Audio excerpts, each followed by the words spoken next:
ದಿನಾಚರಣೆ ಯಾಕೆ ಆಚರಣೆ ಮಾಡ್ತಾ ಇದ್ದೀವಿ ಅನ್ನೋದ್ರ ಬಗ್ಗೆ ಈಗಾಗಲೇ ಸಾಕಷ್ಟು ಉದ್ಘಾಟಕರು, ಅತಿಥಿಗಳು, ಉಪನ್ಯಾಸಕರು ತಮ್ಮ ಮಾತುಗಳನ್ನು ಆಡಿದ್ದಾರೆ. ಈ ವಿಶ್ವದ ಪೌಷ್ಟಿಕಾಂಶ ಯಾಕೆ ಈ ದಿನಾಚರಣೆಯನ್ನ ಸರ್ಕಾರ ಈ ಮಟ್ಟದಲ್ಲಿ ಆಚರಣೆ ಮಾಡ್ತಾ ಇದೆ ಅನ್ನೋ ಒಂದು ಮಾತಿನಲ್ಲಿ ಹೇಳ್ತೀನಿ.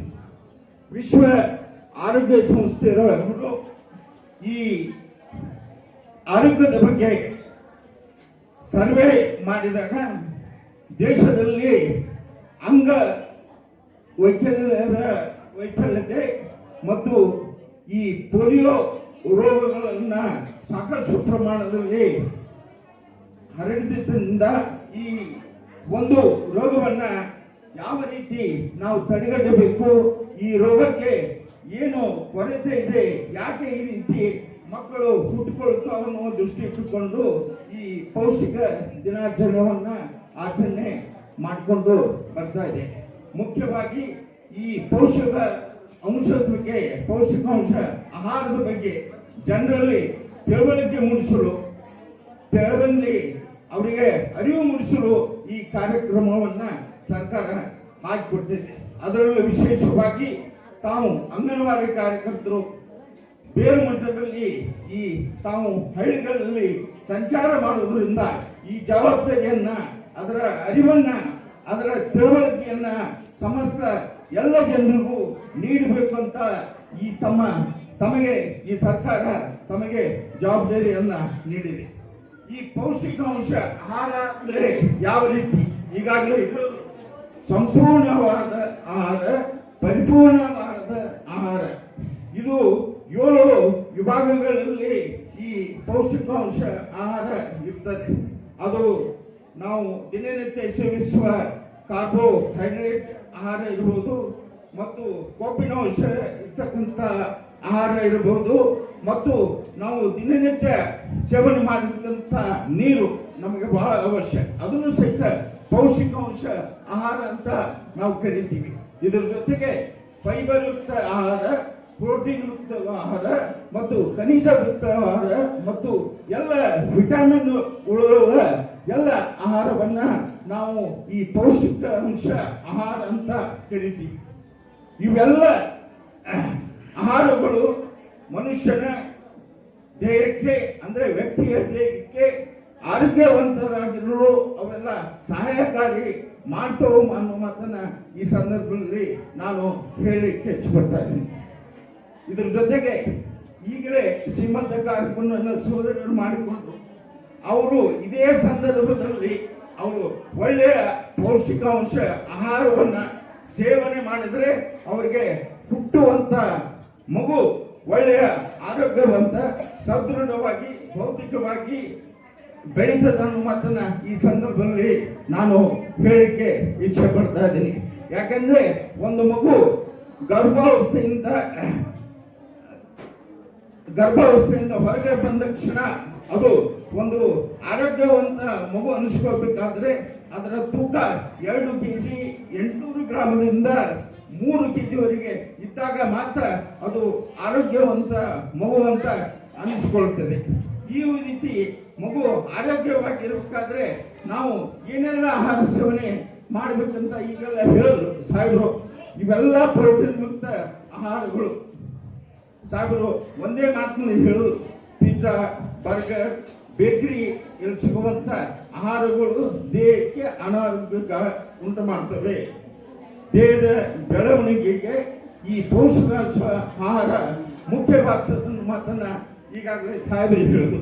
ಇದನ್ನ ತಾವು ದಿನನಿತ್ಯ ಈ ಗ್ರಾಮೀಣ ಪ್ರದೇಶದಲ್ಲಿ ಹೋಗೋದ್ರಿಂದ ಜನರಲ್ಲಿ ಇದರ ಬಗ್ಗೆ ತಿಳುವಳಿಕೆಯನ್ನ, ಅರಿವನ್ನ ಮೂಡಿಸಬೇಕು ಅಂತ ಈ ಸಂದರ್ಭದಲ್ಲಿ ತಮ್ಮಲ್ಲಿ ನಾನು ವಿನಂತಿಸಿಕೊಳ್ಳುತ್ತೇನೆ.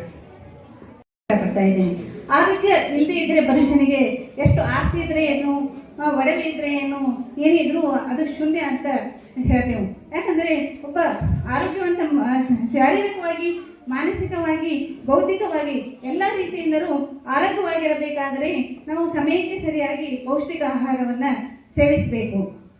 ಹಿರಿಯರು ಹೇಳ್ತಾ ಇದ್ದಾರೆ, ಹೇಳಿದಂತೆ ಮಾತು ಬಲ್ಲವನಿಗೆ ಜಗಳವಿಲ್ಲ, ಊಟ ಬಲ್ಲವನಿಗೆ ರೋಗವಿಲ್ಲ ಅಂತ ಹಿರಿಯರು ಹೇಳಿದಂತೆ ನಾನುಡಿಯಂತೆ ಇದು ಸತ್ಯ ಅಂತ ನಾನು ಹೇಳ್ತೀನಿ. ಪೌಷ್ಟಿಕ ಆಹಾರದ ಮಹತ್ವ. ಪೌಷ್ಟಿಕ ಆಹಾರ ಸಮಗ್ರ ಆರೋಗ್ಯವನ್ನು ನೀಡುತ್ತದೆ. ದೇಹದ ಸರಿಯಾಗಿ ಕಾರ್ಯನಿರ್ವಹಿಸಬೇಕಾದರೆ ನಾವು ಪೌಷ್ಟಿಕ ಆಹಾರವನ್ನು ನಾವು ಸೇವಿಸಬೇಕು. ಮತ್ತು ಶಕ್ತಿ ಮತ್ತು ಚಟುವಟಿಕೆ. ನಮಗೆ ಶಕ್ತಿ, ಕೆಲಸ ಮಾಡಲಿಕ್ಕೆ ಶಕ್ತಿ ಬೇಕು ಮತ್ತು ಚಟುವಟಿಕೆಯಿಂದಿರಲಿಕ್ಕೆ ಎನರ್ಜಿ ಬೇಕಾಗುತ್ತೆ. ಅದಕ್ಕಾಗಿ ನಾವು ಪೌಷ್ಟಿಕ ಆಹಾರವನ್ನು ಸೇವನೆ ಮಾಡಬೇಕು. ಮತ್ತು ರೋಗ ನಿರೋಧಕ ಶಕ್ತಿ. ನಾವು ಪೌಷ್ಟಿಕ ಆಹಾರವನ್ನು ಸೇವಿಸಿದ್ರೆ ನಮ್ಮ ದೇಹಕ್ಕೆ ಬರುವಂಥ ರೋಗಗಳ ಜೊತೆಗೆ ಹೋರಾಡಲು ರೋಗ ನಿರೋಧಕ ಶಕ್ತಿ ನಮ್ಮ ಪೌಷ್ಟಿಕ ಆಹಾರದಿಂದ ಸಿಗತ್ತೆ ಅಂತ ಹೇಳಿಕೆ ಇಷ್ಟಪಡ್ತಾ ಇದ್ದೀನಿ. ಮತ್ತು ಮಾನಸಿಕ ಆರೋಗ್ಯ, ದೈಹಿಕ ಬೆಳವಣಿಗೆ, ದೇಹದ ಬೆಳವಣಿಗೆ ಮತ್ತು ಅಭಿವೃದ್ಧಿಗೆ ಪೌಷ್ಟಿಕ ಆಹಾರ ಅತಿ ಅಗತ್ಯವಾಗಿ ಬೇಕು.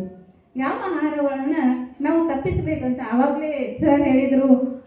ಜಂಕ್ ಫುಡ್ಡು ಮತ್ತು ಸಂಸ್ಕರಿಸಿದ ಆಹಾರ ಪದ್ಧತಿಗಳನ್ನು ನಾವು ಆದಷ್ಟು ಕೈ ಬಿಡಬೇಕು. ಮಕ್ಕಳಿಗೆ ಅದನ್ನು ಹುಟ್ಟಿದ ತಕ್ಷಣ ನಾವು 1 ವರ್ಷದ ಮಗು ಇರುತ್ತೆ, ಅಲ್ಲಿ ನಾವು ಜಂಕ್ ಫುಡ್ಗಳನ್ನು ನಾವು ಮಕ್ಕಳು ಕೇಳ್ತಾರೆ, ಏನು ಬೇಕು ನಿಮಗೆ ಫಸ್ಟ್ ಈ ಸರಿ ನೀವು ಟೆಸ್ಟ್ದಲ್ಲಿ ಫಸ್ಟ್ ಬಂದರೆ ಇಲ್ಲ 90+ ಮಾಡಿದರೆ ನಿಮಗೆ ಪಿಜ್ಜಾ ಬರ್ಗರ್ ಕೊಡಿಸ್ತೀನಿ ಅಂತ ತಂದೆ ತಾಯಿಗಳು ಹೇಳುವಂಥ ಸ್ಥಿತಿ ಈಗ ನಾನು ಕಾಣ್ತಾ ಇದ್ದೀನಿ. ಅದನ್ನು ಮಾಡಬೇಡಿ. ನೀವು 90% ಮಾಡಿದರೆ ಎಲ್ಲ ಉತ್ತಮ ಒಂದು ಫಲಿತಾಂಶವನ್ನು ತೆಗೆದುಕೊಂಡ್ರೆ ನಿನಗೆ ಎಲ್ಲರೂ ಟೂರ್ ಕರ್ಕೊಂಡು ಹೋಗ್ತೀನಿ, ಒಂದು ಏನಾದ್ರು ಹೊರಗಡೆ ಕರ್ಕೊಂಡು ಹೋಗ್ತೀನಿ, ಮಕ್ಕಳ ಜೊತೆ ಫ್ಯಾಮಿಲಿ ಜೊತೆ ಖುಷಿಯಾಗಿ ಇರ್ತೀನಿ ಅಂತ ಹೇಳ್ಬಿಟ್ಟು ಪೇರೆಂಟ್ಸು ಹೇಳಬೇಕಾಗಿ ಈ ರೀತಿ ನಾವು ಬದಲಾವಣೆಯನ್ನು ಮಾಡ್ಕೋಬೇಕಾಗಿದೆ. ಎಲ್ಲರೂ ಈ ರೀತಿಯನ್ನು ಬದಲಾವಣೆ ಮಾಡ್ಕೊಳ್ಳಿ ಅಂತ ಹೇಳಿ ಇಷ್ಟಪಡ್ತಾ ಇದ್ದೀನಿ. ಯಾವ ಆಹಾರದಲ್ಲಿ ಪೌಷ್ಟಿಕಾಂಶ ಹೆಚ್ಚಿಗೆ ಸಿಗತ್ತೆ? ಸಿರಿಧಾನ್ಯಗಳು ಮುಂಚೆ ನಾವು ಚಿಕ್ಕವರಿದ್ದಾಗ 30-40 ವರ್ಷಗಳ ಹಿಂದೆ ನೋಡ್ತಾ ಇರ್ತೇವೆ ನಾವು. ಅವಾಗ ಅಕ್ಕಿ ತಿಂತಾ ಇರಲಿಲ್ಲ ಮತ್ತು ಗೋಧಿ ಚಪಾತಿಯನ್ನು ನಾವು ಜಾಸ್ತಿ ತಿಂತಾ ಇರಲಿಲ್ಲ. ರೊಟ್ಟಿ, ಜೋಳದ ರೊಟ್ಟಿ, ಸಜ್ಜಿ ರೊಟ್ಟಿ, ಮನೆಯಲ್ಲಿ ನುಚ್ಚ, ಜೋಳದ ನುಚ್ಚ, ಪುಂಡಿ ಪಲ್ಯ ಇಂಥವೆಲ್ಲ ತಿಂತಾವೆ. ಇವೆಲ್ಲ ಯಾಕೆ ತಿಂತಾ ಇದ್ದೀವಿ? ಇದರಲ್ಲಿ ಹೆಚ್ಚಿನ ಒಂದು ಪೌಷ್ಟಿಕಾಂಶ ಸಿಗತ್ತೆ. ಅದಕ್ಕೆ ಸಿರಿಧಾನ್ಯ ಮತ್ತೆ ವಾಪಸ್ ಬಂದಿದ್ದೀವಿ. ಇವಾಗ ಸಿರಿಧಾನ್ಯಗಳ ರೇಟ್ ನೋಡಿದರೆ ನೀವು ನವಣೆ, ಬಾರ್ಲಿ ಇದನ್ನೆಲ್ಲ ಕಳೆದರೆ 100-120 ರೂಪಾಯಿ kg ಇದೆ. ನಮ್ಮ ಜೋಳ ಇದೆ, ಗೋಧಿ ಇದೆ, ಕಡಿಮೆ ರೇಟ್ದಲ್ಲಿದೆ. ಯಾಕಂದರೆ ನಾವು ಆರೋಗ್ಯವಾಗಿರಬೇಕಾದ್ರೆ ಈಗ ಅವಾಗ ಏನು ಮಾಡ್ತಾರೆ, ಬಡವರ ಆಹಾರ ಅಂತ ಹೇಳಿದ್ರು. ಸಿರಿಧಾನ್ಯಗಳು, ನವಣೆ, ಬಾರ್ಲಿ ಇಂಥವೆಲ್ಲ ತಿಂತಾ ಇದ್ರು, ಇವರು ಬಡವರ. ಆದರೆ ಇವಾಗ ಸಿರಿವಂತರ ಆಹಾರ ಆಗಿ ಪರಿವರ್ತನೆಯಾಗಿದೆ. ಯಾಕಂದರೆ ಇದರಲ್ಲಿ ಹೆಚ್ಚಿನ ಒಂದು ಪೌಷ್ಟಿಕಾಂಶ ಇದೆ. ಈ ಒಂದು ಸಿರಿಧಾನ್ಯಗಳಲ್ಲಿ ಸಿಗುತ್ತೆ. ಇದರಲ್ಲಿ ನಾರಿನ ಅಂಶ ಮತ್ತು ಶಕ್ತಿ ಒದಗಿಸುವಂಥ ಶಕ್ತಿ ಈ ನಾರಿನ ಅಂಶದಲ್ಲಿರುತ್ತೆ. ಮತ್ತು ಹೆಚ್ಚು ತರಕಾರಿ ಮತ್ತು ಸೊಪ್ಪುಗಳನ್ನು ತಿನ್ನಬೇಕು. ತರಕಾರಿ ಮತ್ತು ಸೊಪ್ಪುಗಳನ್ನು ಯಾವ ರೀತಿ ತಿನ್ನಬೇಕು, ಹೇಗೆ ತಿನ್ನಬೇಕು ಅನ್ನೋದು ಒಂದು ಮನೆಯಲ್ಲಿರುವಂಥ ಎಲ್ಲ ತಾಯಂದಿರ ಜವಾಬ್ದಾರಿ. ಯಾಕಂದರೆ ಮನೆಯಲ್ಲಿ ಮಕ್ಕಳ ಪ್ರತಿಯೊಂದು ಕುಟುಂಬದ ಎಲ್ಲ ಸದಸ್ಯರು ಒಂದು ಆರೋಗ್ಯವಾಗಿರಬೇಕಾದ್ರೆ ಮುಖ್ಯವಾಗಿ ಎಲ್ಲವನ್ನು ಆರೋಗ್ಯ ತಾಯಿಯ ಕೈಯಲ್ಲಿರುತ್ತೆ. ಯಾಕಂದರೆ ಮನೆಯಲ್ಲಿ ಯಾವ ರೀತಿ ಅಡುಗೆ ಮಾಡಬೇಕು, ಸೊಪ್ಪು ತರಕಾರಿಗಳನ್ನು ಮೊದಲು ಏನು ಮಾಡ್ತಾರೆ, ಹೆಚ್ಚಿಬಿಟ್ಟು ಸಣ್ಣದಾಗಿ ಹೆಚ್ಚಿಬಿಟ್ಟು ಆಮೇಲೆ ಅದನ್ನು ತೊಳಿತಾರೆ ನೀರಲ್ಲಿ. ಅದು ಮಾಡೋದ್ರಿಂದ ಏನಾಗುತ್ತೆ, ಆ ತರಕಾರಿಯಲ್ಲಿರುವಂಥ ಎಲ್ಲ ಪೋಷಕಾಂಶಗಳು ಹೊರಟು ಹಾಳಾಗಿಬಿಡುತ್ತೆ. ನಾವು ಮತ್ತೆ ವಾಪಸ್ ಕುದಿಸಿ ತಿನ್ನೋದ್ರಿಂದ ಅದರಲ್ಲಿ ಸೊನ್ನೆ ಇರುತ್ತೆ. ಅದಕ್ಕಾಗಿ ಪೌಷ್ಟಿಕಾಂಶ ಇರಬೇಕಾದ್ರೆ ನಾವು ಮೊದಲು ತರಕಾರಿಯನ್ನು ತೊಳೆದ್ಬಿಟ್ಟು ನೀಟಾಗಿ ಕಟ್ ಮಾಡಬೇಕು. ಆದಷ್ಟು ದಪ್ಪವಾಗಿ ಕಟ್ ಮಾಡಬೇಕು ಮತ್ತು ಜಾಸ್ತಿ ಹೆಚ್ಚಿಗೆ ಬೇಯಿಸಬಾರದು. ಆದಷ್ಟು ಕಡಿಮೆ ಪ್ರಮಾಣದಲ್ಲಿ ಬೇಯಿಸಿಬಿಟ್ಟು ನಾವು ತಿನ್ನುವುದರಿಂದ ಪೌಷ್ಟಿಕ ಆಹಾರ ನಮಗೆ ಸಿಗತ್ತೆ ಅಂತ ಹೇಳಿ ಇಷ್ಟಪಡ್ತಾ ಇದ್ದೀನಿ. ಅದರ ಜೊತೆಗೆ ಹಣ್ಣು ಮತ್ತು ತರಕಾರಿ ಹಣ್ಣುಗಳನ್ನು ಸೇವಿಸಬೇಕು. ಆಯಾ ಹವಾಮಾನಕ್ಕೆ ಅನುಗುಣವಾಗಿ ಸಿಗುವಂತಹ ಹಣ್ಣುಗಳನ್ನು ಮಕ್ಕಳಿಗೆ ನಾವು ಕೊಡಬೇಕು. ಅದನ್ನು ರೂಢಿ ಮಾಡ್ಕೋಬೇಕು ಈಗಿನಿಂದನೇ. ಯಾಕೆ ಪಿಜ್ಜಾ ಬರ್ಗರ್ ಹುಟ್ಟಿದ ತಕ್ಷಣ ಏನು ಮಾಡ್ತಾರೆ, 6 ತಿಂಗಳು 7 ತಿಂಗಳು ಮಗುಗೆ ಏನು ಮಾಡ್ತಾರೆ, ಚಹಾ ಬಿಸ್ಕಿಟು ಎದ್ದ ತಕ್ಷಣ ಮನೆಯಲ್ಲಿ ಎಲ್ಲರೂ ಅದು ಪದ್ಧತಿ ಇಟ್ಕೊಂಡ್ಬಿಟ್ಟಿದ್ದಾರೆ. ಎದ್ದ ತಕ್ಷಣ ಒಂದೊಂದು ಲೋಟ ಚಹಾ ಕೊಡ್ತಾರೆ, ಒಂದೊಂದು ಬಿಸ್ಕಿಟ್ ಕುಡಿಕೆ ಕೊಟ್ಬಿಡ್ತಾರೆ ಮಕ್ಕಳ ಕೈಲಿ. ಯಾಕಂದರೆ ತಾಯಿಗಳು ನೋಡಿ ಅವರಿಗೆ ಅಡುಗೆ ಮಾಡಲಿಕ್ಕೆ ಬೇಜಾರಾಗತ್ತೆ, ಕಷ್ಟ ಆಗತ್ತೆ. ಯಾಕಂದರೆ ಮಕ್ಕಳ ಆರೋಗ್ಯವೇ ನಿಮ್ಮ ಕೈಯಲ್ಲಿದೆ. ಯಾಕಂದರೆ ಬೆಳೆದ ತಕ್ಷಣ ಮಕ್ಕಳಿಗೆ ಅದೇ ಒಂದು ಉಪ್ಪಿಟ್ಟು ಶಿರಾ ಏನಾದರೂ ಮಾಡಿಕೊಡಿ, ಮಗು ಆರೋಗ್ಯವಾಗಿರುತ್ತೆ. ಯಾಕಂದರೆ ಆರೋಗ್ಯವಂತ ಮಗು ದೇಶದ ಆಸ್ತಿ. ಅದಕ್ಕಾಗಿ ಮಕ್ಕಳ ಒಂದು ಮನೆ ಕುಟುಂಬದ ಎಲ್ಲ ಸದಸ್ಯರೊಂದು ಆರೋಗ್ಯವಾಗಿರಬೇಕಾದ್ರೆ ಎಲ್ಲ ಒಂದು ತಾಯಿಯ ಕೈಯಲ್ಲಿದೆ. ಗರ್ಭಿಣಿ ತಾಯಂದಿರು 50% ಅನಿಮಿಯಾ ಇರ್ತಾರ. ಅದ್ರ ಸಲುವಾಗಿ ನಾವು ಏನು ಮಾಡ್ಬೇಕಂದ್ರೆ ನಮ್ಮ ಕೆಲಸನೇ ಅದೇ ಐತಿ. ಅದಕ್ಕೆ ನಾವು ಆದಷ್ಟು ಜಲ್ದಿ 3 ತಿಂಗಳ ಒಳಗೆ ರಿಜಿಸ್ಟ್ರೇಷನ್ ಮಾಡ್ಕೋಬೇಕು. 3 ತಿಂಗಳ ಒಳಗೆ ಫಾಲಿಕ್ ಆ್ಯಸಿಡ್ ಅಂತ ಮಾತ್ರೆ ಇರ್ತದ, ಮಾತ್ರೆ ಕೊಡಬೇಕು. 3 ತಿಂಗಳಾದ ನಂತರ 9 ತಿಂಗಳ ಒಳಗೆ ಐರನ್ ಫಾಲಿಕ್ ಆ್ಯಸಿಡ್ ಮಾತ್ರೆ ಕೊಡಬೇಕು. ಅದ್ರ ಜೊತೆಯಾಗಿ ಆಕೆ ತಪಾಸಣೆ ಮಾಡಬೇಕು. ಪ್ರತಿ ತಿಂಗಳ ಅವಳ ತೂಕ 2 kg ಹೆಚ್ಚಾಗಬೇಕು. 2 kg ಹೆಚ್ಚಾಗಿತ್ತಂದ್ರೆ ಅವಳಲ್ಲಿ ಏನೋ ಗಂಡಾಂತರ ಐತಿ, ಅವಳಿ ಮಗು ಅದ, ಹೊಟ್ಟೆಯಲ್ಲಿ ನೀರು ತುಂಬೈತೆ ತಿಳ್ಕೊಬೇಕು. ಅವು 2 kg ಕಮ್ಮಿ ಆಗಿತ್ತಂದ್ರೆ ಅವಳಲ್ಲಿ ಅನಿಮಿಯಾ ಐತಿ, ಪೌಷ್ಟಿಕ ಆಹಾರದ ಕೊರತೆ ಐತಿ ಅಂತ ನಾವು ತಿಳ್ಕೊಂಡು ಅದಕ್ಕೆ ನಾವು ಪೌಷ್ಟಿಕ ಆಹಾರ ಹೆಚ್ಚಾಗಿ ಕೊಡಬೇಕು. ಆಕೆ ಗರ್ಭಿಣಿ ತಾಯಿ 3 ಟೈಮ್ ಊಟ ಮಾಡ್ತಿದ್ರೆ ಗರ್ಭಿಣಿ ಅವಧಿಯಲ್ಲಿ 4 ಟೈಮ್ ಊಟ ಮಾಡಬೇಕು. ಆಮೇಲೆ ಹೆರಿಗೆ ಸಂಸ್ಥೆಯಲ್ಲೇ ಆಗಬೇಕು. ಹೆರಿಗೆ ಆದ ತಕ್ಷಣವೇ 1 ಗಂಟೆ ಒಳಗೆ ಎದೆ ಹಾಲು ಕುಡಿಸೋದ್ರಿಂದ ಮುಂದೆ ಮಗು ಅನಿಮಿಯಾ ಆಗಲ್ಲ. ಅದರಂತೆ 6 ತಿಂಗಳವರೆಗೆ ಬರೀ ಎಕ್ಸ್ಕ್ಲೂಸಿವ್ ಬ್ರೆಸ್ಟ್ ಫೀಡಿಂಗ್ ಅಂತ ಎದೆ ಹಾಲು ಅಷ್ಟೇ ಕುಡಿಸ್ಬೇಕು. ಯಾವುದೇ ಬೇಸಿಗೆ ಕಾಲ ಇರಲಿ, ಚಳಿಗಾಲ ಮಳೆಗಾಲ ಯಾವುದೇ ಕಾಲ ಇದ್ರೂ ಬರೀ ಎದೆ ಹಾಲು ಕುಡಿಸೋದ್ರಿಂದ ಮಗು ಅಪೌಷ್ಟಿಕತೆ ಆಗಲ್ಲ. ಮುಂದೆ 7 ವರ್ಷ 6 ತಿಂಗಳಾದ ತಕ್ಷಣ ಎದೆ ಹಾಲಿನ ಜೊತೆ ಪೂರಕ ಪೌಷ್ಟಿಕ ಆಹಾರ ನಮ್ಮ ಅಂಗನವಾಡಿ ಕಾರ್ಯಕರ್ತರು ಕೊಡ್ತಿದ್ದಾರೆ.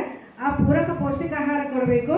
ಅದ್ರ ಜೊತೆ ಎದೆ ಹಾಲನ್ನು 7 ವರ್ಷದವರೆಗೆ ಮುಂದುವರಿಸಿದ್ರೆ ಮಗು ಮುಂದೆ ಅಪೌಷ್ಟಿಕತೆ ಆಗಲ್ಲ ಅಂಥೇಳಿ ಈಗ ಸಮಯದ ಅಭಾವ. ಸೊ ನನ್ನ ಪ್ರಕಾರ ಈ ಸೆಲೆಬ್ರೇಷನ್ ಕೇವಲ ಒಂದೇ ದಿವಸಕ್ಕೆ ಇವತ್ತಿಗೆ ಮಾತ್ರ ಸೀಮಿತ ಆಗಬಾರ್ದು. ಪ್ರತಿದಿನವೂ ನಾವು ಸೆಲೆಬ್ರೇಟ್ ಮಾಡೋ ಥರ ನಮ್ಮ ಜೀವನ ಶೈಲಿಯನ್ನು ಅಳವಡಿಸ್ಕೊಳ್ಬೇಕಂತ ನಾನು ಹೇಳ್ತಾ ಇದ್ದೀನಿ. ಮೊದಲನೇದಾಗಿ ಇಲ್ಲಿ ಅಂಗನವಾಡಿ ಕಾರ್ಯಕರ್ತರಿದ್ದೀರಾ? ಎಲ್ಲರೂ ಅವರೇ ಇದ್ದೀರಾ? ಇದನ್ನೆಲ್ಲ ತಯಾರು ಮಾಡಿದ್ದು ಯಾರು? ಯಾವ ಕಾರಣಕ್ಕೆ ತಯಾರು ಮಾಡಿದ್ರೆ? ಪೌಷ್ಟಿಕ ಆಹಾರ ಅಂದ್ರೆ ಒಳ್ಳೆಯ ಆಹಾರ, ಮತ್ತೆ ಶಕ್ತಿ ಕೊಡುವ ಆಹಾರ, ಮತ್ತೆ ದೇಹಕ್ಕೆ ಅಗತ್ಯ ಇರುವಂತ ಪೋಷಕಾಂಶಗಳನ್ನು ನೀಡುವಂತ ಆಹಾರ, ರೋಗ ನಿರೋಧಕ ಶಕ್ತಿಯನ್ನು ಹೆಚ್ಚಿಸುವಂತ ಆಹಾರ, ಮತ್ತು ನಮ್ಮ ದಿನನಿತ್ಯದ ಆರೋಗ್ಯವನ್ನು ಸುಧಾರಿಸಿ ಮತ್ತು ನಮಗೆ ದಿನನಿತ್ಯದ ಆರೋಗ್ಯದಲ್ಲಿ ಸುಧಾರಣೆ ತರುವಂತ ಆಹಾರ. ಸೊ ಇದರಲ್ಲಿ ಇದೆಲ್ಲ ಐಟಮ್ ಮಾಡಿದ್ರಿ, ನೋಡಿದ್ವಿ ನಾವು. ಇದರಲ್ಲಿ ಪಿಜ್ಜಾ ಬರ್ಗರ್ ಏನಾದ್ರು ಮಾಡಿಟ್ಟಿದ್ರ? ಯಾಕೆ ಮಾಡಿಟ್ಟಿಲ್ಲ?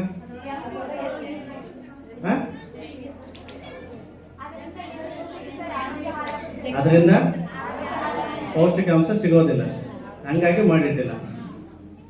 ಆದರೂ ಇತ್ತೀಚಿನ ದಿನಗಳಲ್ಲಿ ಆ ಪಿಜ್ಜಾ ಬರ್ಗರ್ ಮಾಡ್ತಕ್ಕಂಥ ಕಂಪನಿ ಶೇರ್ ತುಂಬಾ ಜಾಸ್ತಿ ಆಗ್ತಿದೆ ಮಾರ್ಕೆಟಲ್ಲಿ. ಅದರದ್ದು ವ್ಯಾಲ್ಯೂ ಅಥವಾ ಅದ್ರ ಬೆಲೆ ಜಾಸ್ತಿ ಆಗ್ತಿದೆ. ಕಾರಣ ಏನು ನೋಡಿ, ನೀವೇ ಹೇಳಿದ್ರಿ ಇಲ್ಲಿ ಮಾಡ್ತಕ್ಕಂಥ ಆಹಾರದಲ್ಲಿ ಎಲ್ಲ ಪೌಷ್ಟಿಕಾಂಶ ಇದೆ, ನಾವು ಅದಕ್ಕಾಗಿ ಮಾಡಿದ್ವಿ, ಪಿಜ್ಜಾ ಬರ್ಗರ್ ಮಾಡಿಲ್ಲ ಅಂತಂದು. ಬಟ್ ಆದ್ರೂ ಕೂಡ ನಾವು ಇವತ್ತು ಪಿಜ್ಜಾ ಬರ್ಗರ್ ಸ್ಯಾಂಡ್ವಿಚ್ ಅಂತ ಪದಾರ್ಥಗಳಿಗೆ ಜಾಸ್ತಿ ಅಂಟ್ಕೊಳ್ತಾ ಇದೀವಿ. ಹೌದಾ? ಯೋಚನೆ ಮಾಡುವಂತ ಮಾತಾ. ಮತ್ತೆ ಯಾಕೆ ನಾವು ಬದಲಾವಣೆ ಮಾಡ್ಕೋಬಾರ್ದು ನಮ್ಮ ಯೋಚನಾ ಶಕ್ತಿಯಲ್ಲಿ ಅಂತ? ಅಲ್ಲ, ಹಳ್ಳಿಯಲ್ಲಿ ತಿನ್ನೋದಿಲ್ಲ. ಇತ್ತೀಚೆಗೆ ಹಳ್ಳಿಗೂ ಕಾಲಿಟ್ಟಿದ್ದಾವೆ. ಇವತ್ತು ಪಾನಿಪುರಿನೂ ಹಳ್ಳಿಯಲ್ಲಿ ಮಾಡ್ತಿದ್ರು. ಹೌದಾ? ಇಲ್ಲಿ ಯಾರು ಮಾಡಿಟ್ಟಿದ್ರ ಪಾನಿಪುರಿನ? ಅದು ಪೌಷ್ಟಿಕಾಂಶ ಇರೋ ಆಹಾರ ಅಂತ ನೀವು ಹೋಗ್ತೀರಾ. ಮತ್ತೆ ಆದ್ರೂ ಯಾಕೆ ಜನ ಅದ್ರ ಕಡೆಗೆ ವಾಲ್ತಿದ್ದಾರೆ ಅಂತಂದು? ಆ ಚಿಕ್ಕ ಮಕ್ಕಳ ಹಠ ಮಾಡೋ ಸಲುವಾಗಿ, ಅದನ್ನ ಸಮಾಧಾನ ಮಾಡೋ ಸಲುವಾಗಿ ನಾವು ಕೆಲವರೆಲ್ಲ ಅದನ್ನ ಅಡಾಪ್ಟ್ ಮಾಡ್ಕೊಂಡಿದ್ದಾರೆ. ಅದು ನಿಜವಾಗ್ಲೂ ಸರಿನಾ ಅಂತಂದು? ಅದನ್ನ ನೀವು ಬಿಡಿಸ್ಬೋದಾ? ಅಂಗನವಾಡಿ ಕಾರ್ಯಕರ್ತರು ಇದ್ರಿ, ಇಲ್ಲಿ ಇಲ್ಲ. ಸ್ವಲ್ಪ ಸಾಮಾನ್ಯವಾಗಿ ನಿಮ್ಮ ಏರಿಯಾದಲ್ಲಿ ಮಕ್ಕಳ ಬಗ್ಗೆ ಅಥವಾ ಗರ್ಭಿಣಿ ಸ್ತ್ರೀಯರ ಬಗ್ಗೆ ಅಲ್ಲಿ ಏನು ಡಾಟಾ ಕಲೆಕ್ಟ್ ಮಾಡಿ ನೀವು ಸರ್ಕಾರಕ್ಕೆ ರವಾನೆ ಮಾಡೋ ಕಾರ್ಯಕ್ರಮ ಮಾಡ್ತೀರ. ಹೌದಾ? ಅಲ್ಲಿರೋದು ಆಮೇಲೆ ತಾಯಿ ಕಾರ್ಡೆಲ್ಲ ಹಂಚೋರೆಲ್ಲ ನೀವೇ ತಾನೆ. ಸೊ ನಿಮ್ಮ ಕರ್ತವ್ಯ ಏನು ಇದರಲ್ಲಿ? ಯಾವುದ್ರ ಬಗ್ಗೆ ಮಾಡ್ತೀರ? ಅದನ್ನ ತುಂಬಾ ಚೆನ್ನಾಗಿ ಮಾಡ್ಬೇಕು.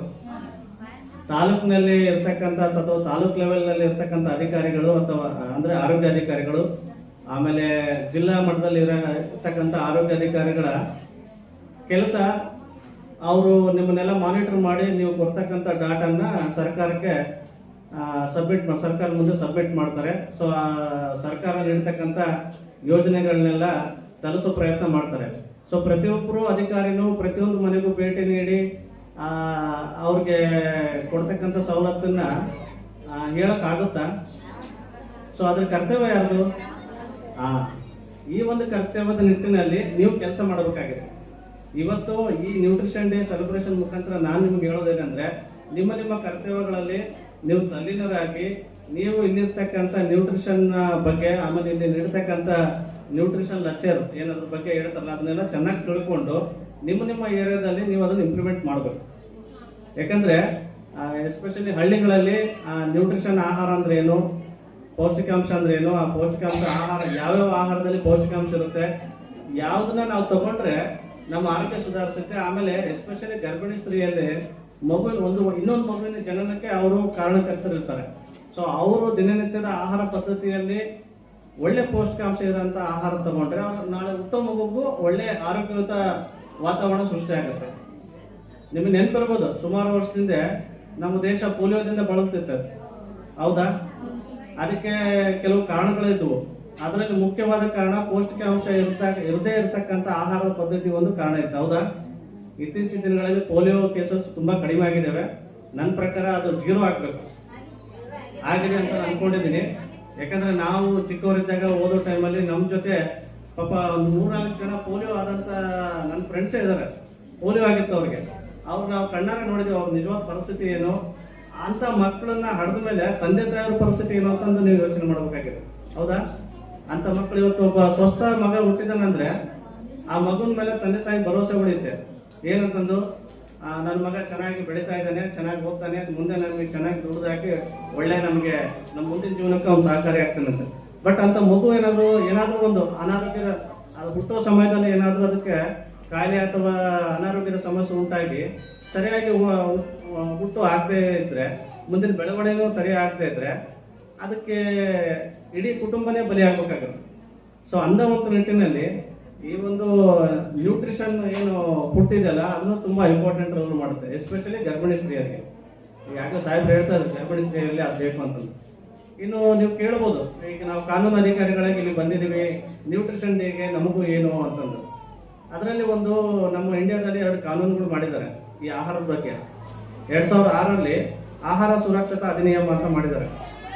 ಅದ್ರ ಪ್ರಕಾರ ಪ್ರತಿಯೊಂದು ಆಹಾರದಲ್ಲಿ, ಅಂದ್ರೆ ನಾವು ಭಾರತೀಯ ನಾಗರಿಕರಾದ ನಮಗೊಂದು ಆಹಾರ ನೀಡುವಲ್ಲಿ ಅಥವಾ ಆಹಾರ ಧಾನ್ಯಗಳ ಸಪ್ಲೈ ಮಾಡೋದ್ರಲ್ಲಿ ಒಂದು ಸುರಕ್ಷತೆ ಇರಬೇಕು.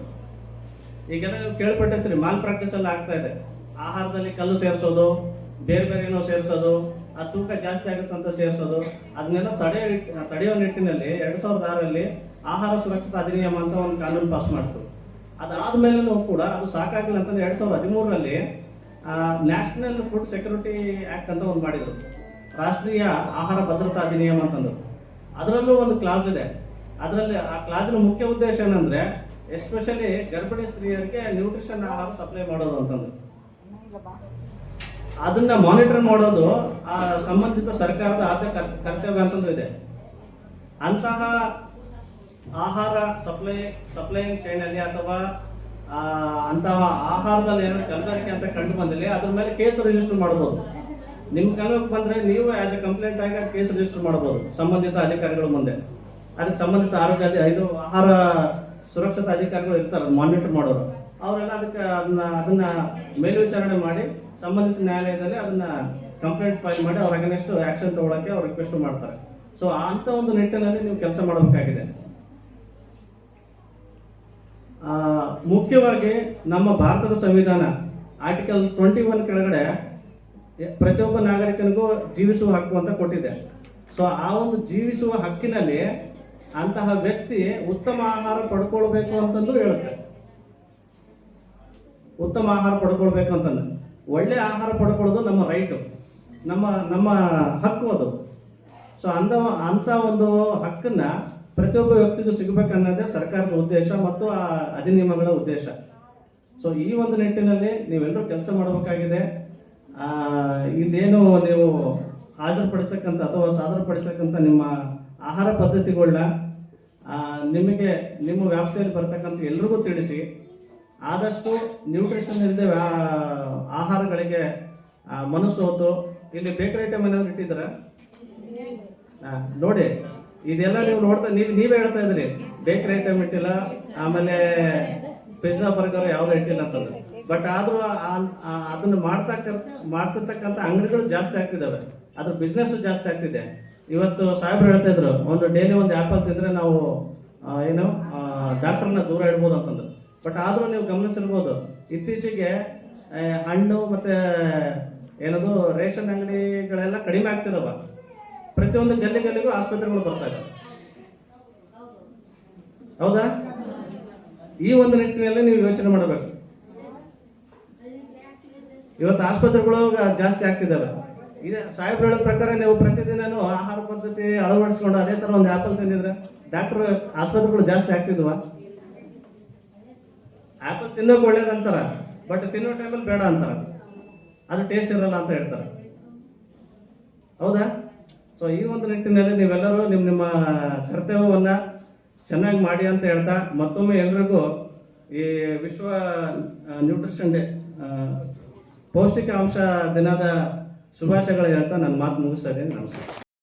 ದಿನಾಚರಣೆಯನ್ನು ಯಾಕೆ ಮತ್ತು ಯಾವ ಕಾರಣಕ್ಕಾಗಿ ಇದನ್ನು ನಾವು ಆಚರಣೆ ಮಾಡ್ತಾ ಇದ್ದೇವೆ ಎನ್ನುವುದನ್ನು ತಮಗೆಲ್ಲ ವಿವರಿಸಿದ್ದಾರೆ. ತಮಗೆಲ್ಲ ಗೊತ್ತಿರುವ ಹಾಗೆ ಮನುಷ್ಯ ಬದುಕಬೇಕಾದ್ರೆ ಆರೋಗ್ಯ ಮುಖ್ಯ. ಆ ಆರೋಗ್ಯ ಒಳ್ಳೆಯದಾಗಿರಬೇಕಾದ್ರೆ ಆಹಾರ ಪದ್ಧತಿ ಬಹಳ ಮುಖ್ಯ. ಈ ಆಹಾರ ಪದ್ಧತಿಯಲ್ಲಿ ಸ್ವಲ್ಪ ವ್ಯತ್ಯಾಸಗಳು ಕಂಡು ಬಂದಾಗ ದೇಹದ ಆರೋಗ್ಯದ ಮೇಲೂ ಸಹ ಪರಿಣಾಮಗಳಾಗುವ ಸಾಧ್ಯತೆಗಳಿವೆ. ಎಂಥ ಆಹಾರ ಪದ್ಧತಿ ಇರಬೇಕು ಅಂತಂದ್ರೆ, ಈ ಆಹಾರ ಪದ್ಧತಿಯಲ್ಲಿರ್ತಕ್ಕಂಥ ವಿಷಯಗಳನ್ನು ಸಾತ್ವಿಕ ಆಹಾರವನ್ನು ನಾವು ಸೇವಿಸುವುದರ ಮೂಲಕ ಈ ಆಹಾರ ಪದ್ಧತಿಯನ್ನು ನಾವು ರೂಢಿ ಮಾಡಿಕೊಳ್ಬೇಕು. ಈಗಾಗಲೇ ಎಲ್ಲ ತರಕಾರಿಗಳಲ್ಲಿರ್ತಕ್ಕಂತಹ ಪೌಷ್ಟಿಕಾಂಶಗಳ ಬಗ್ಗೆ ವಿಟಮಿನ್ ಎ ಆಗಿರ್ಬೋದು, ವಿಟಮಿನ್ ಕೆ ಆಗಿರ್ಬೋದು, ವಿಟಮಿನ್ ಡಿ ಆಗಿರ್ಬೋದು, ಎಲ್ಲ ವಿಟಮಿನ್ಗಳು ಯಾವ ರೀತಿಯಾಗಿ ಮಾನವನ ಒಂದು ಆರೋಗ್ಯಕ್ಕೆ ಹೆಚ್ಚು ಸಹಕಾರಿಯಾಗ್ತವೆ ಅನ್ನೋದನ್ನು ವೈದ್ಯರು ಅದರ ಬಗ್ಗೆ ಹೆಚ್ಚಿನ ಜ್ಞಾನವನ್ನು ಹೊಂದಿರ್ತಾರೆ. ಆ ವೈದ್ಯರು ಯಾವ್ಯಾವ ತರಕಾರಿಗಳಲ್ಲಿ ಎಷ್ಟೆಷ್ಟು ಖನಿಜಾಂಶ ಆಗಿರ್ಬೋದು, ಪೌಷ್ಟಿಕಾಂಶಗಳಿವೆ ಎನ್ನುವುದನ್ನು ನಮಗೆ ಹೇಳ್ತಾರೆ. ಈ ಪೌಷ್ಟಿಕಾಂಶದ ಬಗ್ಗೆ ನಮಗೆ ಹೆಚ್ಚಿಗೆ ಮಾಹಿತಿ ಇರೋದಿಲ್ಲ. ನಾವೆಲ್ಲ ಕಾಮನ್ ಬಗ್ಗೆ ಹೆಚ್ಚಿನ ಮಾಹಿತಿಯನ್ನು ತಮಗೆ ನೀಡುವುದಾದರೆ ಎರಡು ಮಾತುಗಳು ಹೆಚ್ಚಿಗೆ ಆಡಬಹುದಾಗಿತ್ತು. ಆದರೆ ಈ ಸಂದರ್ಭದಲ್ಲಿ ಈ ಆಹಾರ ಪದ್ಧತಿಯ ಬಗ್ಗೆ ಇರೋದರಿಂದ ಈಗಾಗಲೇ ಈ ಒಂದು ಕಾರ್ಯಕ್ರಮದಲ್ಲಿ ಏನು ಉಪನ್ಯಾಸಕರಾಗಿದ್ದಾರೆ ಅವರು ಅದರ ಬಗ್ಗೆ ಹೆಚ್ಚಿನ ಮಾತನಾಡಲಿದ್ದಾರೆ. ಆಹಾರ ಪದ್ಧತಿಯ ಬಗ್ಗೆ, ಆಹಾರವನ್ನು ಸೇವಿಸುವ ಬಗ್ಗೆ ಇವೆಲ್ಲವುಗಳನ್ನು ತಿಳ್ಕೊಂಡು ತಾವು ಸಹಿತ ತಮಗೆ ಈ ಕಾರ್ಯಕ್ರಮವನ್ನು ಯಾಕೆ ತಮಗೆ ಆಯೋಜಿಸಿದ್ದೀರಿ ಅಂತಂದರೆ, ದಿನ ಬೆಳಗಾದರೆ ತಾವೆಲ್ಲರೂ ಮನೆಗಳಿಗೆ ಹೋಗಿ ಅಲ್ಲಿರ್ತಕ್ಕಂಥ ಮಕ್ಕಳ ಪೋಷಣೆ ಆಗಿರ್ಬೋದು, ಗರ್ಭಿಣಿಯರ ಪೋಷಣೆ ಆಗಿರ್ಬೋದು ಅಂತ ಮಹತ್ವದ ಜವಾಬ್ದಾರಿ ನಿಮ್ಮೆಲ್ಲರ ಮೇಲಿದೆ. ಆ ಕಾರಣಕ್ಕಾಗಿ ಈ ವಿಚಾರವನ್ನು ನಿಮಗೆ ತಿಳಿಸಿದರೆ ಸ್ವಸ್ಥ ಸಮಾಜವನ್ನು ನಾವು ಕಟ್ಟಬಹುದು ಅನ್ನೋ ನಿಟ್ಟಿನಲ್ಲಿ ಈ ವಿಚಾರವನ್ನು ತಮ್ಮ ಮೂಲಕ ಇಲ್ಲಿರ್ತಕ್ಕಂಥ ಎಲ್ಲ ಸಾರ್ವಜನಿಕರಿಗೆ ಮುಟ್ಟಿಸುವಂತಹ ಕೆಲಸ ಜವಾಬ್ದಾರಿ ನಿಮ್ಮ ಮೇಲಿದೆ. ತಾವೆಲ್ಲರೂ ಈ ಕೆಲಸವನ್ನು ಚಾಚು ತಪ್ಪದೆ ತಾವೆಲ್ಲರೂ ನಿರ್ವಹಿಸಿ ಸ್ವಸ್ಥ ಸಮಾಜವನ್ನು ನಿರ್ಮಾಣ ಮಾಡುವಲ್ಲಿ ತಾವೆಲ್ಲರ ಪಾತ್ರ ಮಹತ್ವದಾಗಿದೆ. ಅದಕ್ಕೆ ತಾವೆಲ್ಲರೂ ಅದಕ್ಕೆ ಶ್ರಮಿಸ್ತೀರಿ ಅಂತ ಹೇಳ್ತಾ ನನಗೆ ಮಾತನಾಡಲು ಅವಕಾಶ ಕೊಟ್ಟ ವೇದಿಕೆಗೆ ಮತ್ತೊಮ್ಮೆ ನನ್ನ ಹೃದಯಪೂರ್ವಕ ಮಹತ್ವ ಬಗ್ಗೆ ಆಲ್ರೆಡಿ CDPO ಸರ್ ಅವರು ನಮಗೆಲ್ಲ ಹೇಳಿದ್ದಾರೆ.